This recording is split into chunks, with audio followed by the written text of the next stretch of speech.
Hello, कैसन बानी आप सब देख रहल बानी भोजपुरी हिट खबर यूट्यूब चैनल। और हम हैं संदीप यादव।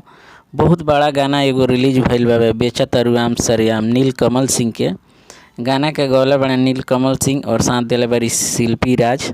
और म्यूजिक बा ADR, लिरिक्स बा आशुतोष तिवारी के। म्यूजिक मतलब रिलीज भइल बा गाना SRK म्यूजिक पर। तो बहुत बड़ा गाना भाई बेचत अरुआम सरेआम फुल HD वीडियो में रिलीज भइल बा। आज ही सुबह सुबह रिलीज भइल बा। जब से रिलीज भइल बा गाना गर्दा उड़ा दिल बा, एकदम तहलका तांडव कर दिल बा, यूट्यूब हैंग हो गइल बा।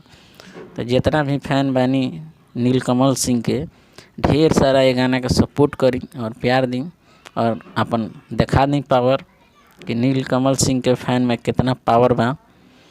और बता दी जे नीलकमल सिंह के दुश्मन विवाद करता उनका के कि नीलकमल सिंह के गाना में कितना पावर बा, दिखा दी। और एक से एक बढ़ के गाना रिलीज होखे वाला बा नीलकमल सिंह के। तो ढेर सारा सपोर्ट करी नीलकमल सिंह के। चलिए, थैंक यू।